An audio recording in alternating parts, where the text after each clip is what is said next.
Hey, what is going on, guys? Welcome back to the channel. In the world of Rockstar games and Red Dead Online, there hasn't been a lot to cover. But this is pretty interesting. Kind of curious to see what your guys' thoughts in the comments are. And we'll kind of just go through this. I won't spend a lot of time on it. But today, Rockstar Games retweeted something from the Rockstar support. And if you go down here and look, you know, this is where it's at. And of course, you know, this is their Rockstar support, Twitter. So basically it says we have updated our policy on mods to cover roleplay RP servers. This is the original thing here, and it was basically don't make our game garbage. Basically, don't go and ruin the property. One of the bigger things that had in here, because I know some people had a lot of DMCA's and stuff, because some people were trying to do their own version mission of the Blackwater Massacre, and they got DMC strikes and stuff on it, cease and desist. And basically they ended up saying, when you go through and look, anybody that's creating new games, stories, missions, or maps, that's the stuff they're kind of talking about outside of, importing other IPs into it, or just, messing with their IP and making in the game itself look bad. It's very vague. But at the same time, they said this is not us saying, it's a license to do it. We are kind of just letting it out there, letting you do it, because they have hit some modders and stuff for this. So it's like, we're going to let you know it, and if it bothers us too much, we'll do something about it. So that's kind of what that is. But this is the one for the roleplay servers. It's close to it, but they just changed some of the wording a little bit. So the question was, are roleplay RP servers allowed? Answer: Rockstar Games has always believed in reasonable fan creativity and wants creators to showcase their passion for our games. Third-party roleplay servers are an extension of that rich array of community-created experiences within Grand Theft Auto that we will hope to continue to thrive in a safe and friendly way for many years to come. It's weird that he only said Grand Theft Auto, because there is Red Dead ones, but we'll get into that though, of course. As such, Take-Two's legal enforcement policy will be aligned with our current PC single-player mods policy. So same thing they said about the mods and stuff. Just don't go out there and go create your own stuff. You've seen the mods where Arthur Morgan's, 100-foot tall. There's like crazy oxes all over the place. People are spawning gators and lions in towns. It's not adding to the game. It's just kind of making the game kind of goofy and campy. Just having fun with it. Having fun with it is basically what it is. You're not adding to it, giving it a DLC. Like I was saying that, people tried to make the Blackwater Massacre DLC. There's a very cool trailer that was out, and they got hit with a DMC strike. A lot of modders did too. But anyway, we all kind of know that if you followed any of this, and it sucks. It sucks. But yeah, it says current PC single player mods policy is what they're going to go with priority enforcing actions focused on misuse of Rockstar trademarks or game intellectual property. I get that. They own it. I agree with them.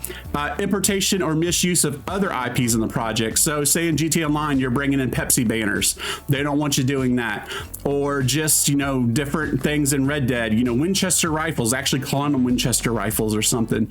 That's basically what they're talking about. And I get that. That's illegal. You're infringing on copyrights and stuff.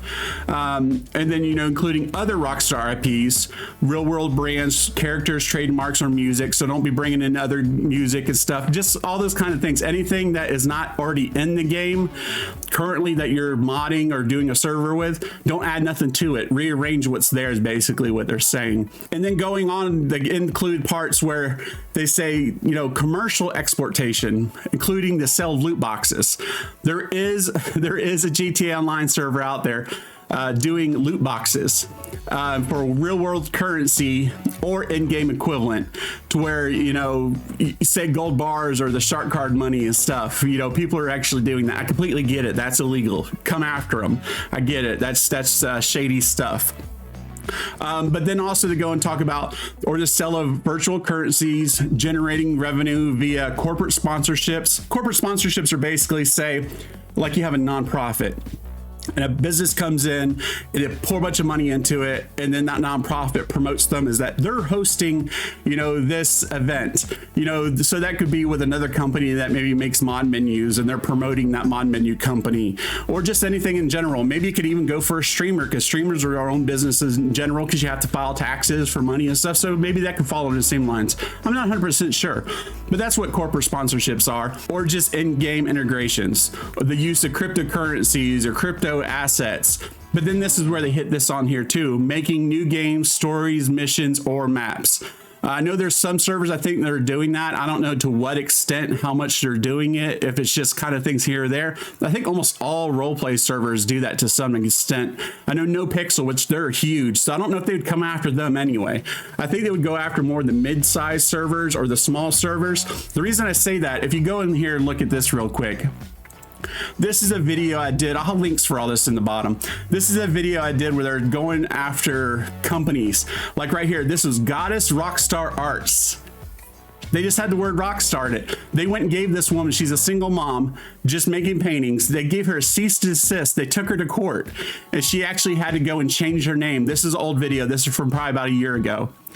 And these videos are full of these, and it actually has the court cases and the links and stuff. So if you go click in these videos, you can watch all this. This ping pong company was T2 Spin, and they gave them a cease and desist because T2 is too close to Take-Two. Now I know these companies, a lot of times they have some, you know, new employee that's probably in the basement, and they just tell them, go out there and hit all these DMCAs, these, you know, cease and desist, try to make us some money, you know, protect our property. So sometimes these are just lobbed out there, but sometimes, like I contacted that lady and she had to actually change her name. She had to change her t-shirts that she was giving out, business cards, etc. And that can get expensive for a small business. Most of the time you're going to get a cease and desist. You know, some modders and stuff have been taken to court, but you know, it just depends on how much you're going to fight them back. They usually just want you to give up. So basically they're just wanting you not to change the game, enjoy it for the way it is, you know, do some character development, role play, but whatever's in the game, kind of leave it alone, it seems like. And then the modding and stuff like that is maybe you can make your character 100 foot tall and they don't care. But if you change anything in mechanics, it seems more so that's what they're talking about now with the role play as they did with the story mode. And then it says interfering with our official multiplayer or online services, including Grand Theft Auto and Red Dead Online. This definitely could fall under mod menus. And when they say with interfering, it could be in opposition of. So if what you're doing is kind of close to what the online version is already doing, you know, you're interfering with their traction and stuff. People are wanting to go to your server more so than the regular online. Even though like GTA Online, you know, that's alive and well, but let's say Red Dead Online, there's not much going on over there. So I'd understand some of these servers doing that, but at the same time, Rockstar's not cool with that because you're interfering with that. You know, the time and the logins and stuff that we have to go and give to our shareholders to talk about how good the game is doing. You know, they had to try to say this last quarter when they were talking about Red Dead Online that there was more players active in this quarter than past ones. Well, the past ones was Blood Money, and afterwards it was Naturalist. There wasn't much going on in the servers then anyway, so if that's all they could say good in the last quarterly meeting, that's not too great. And then finally, it just goes down like it says with this story one. This is not a license, and it does not constitute endorsement, approval, or authorization of any third-party project. Take-Two reserves the right to object to any third-party project or revise, revoke, blah, blah, blah. Basically, we're saying all this, but you know what? We don't have to do all this anyway. We can still tell you to stop. So this is kind of a early warning to anybody that may interfere with whatever they're trying to do. You know, more so probably GTA Online, you know, because, you know, they're constantly updating that, but they are including Red Dead Online in there. And even though they're not doing anything for the game, I mean, it sucks because we were told there's no updates this year. We understand that. They didn't say there was any coming next year either. So who knows, guys, but I'm kind of curious to see what your comments are down in this video. Go ahead and comment down below and let me know what you guys think. I just thought this was kind of interesting. They're kind of stirring the waters a little bit. And yeah, there's not much going on with Red Dead Online, and they're kind of just, you know, poking holes in the boat right now too with that. So anyway, guys, if you enjoyed this video, give it a like. If you're new to the channel, go ahead and hit the sub button and bell notification. I will catch you guys next time in the next video.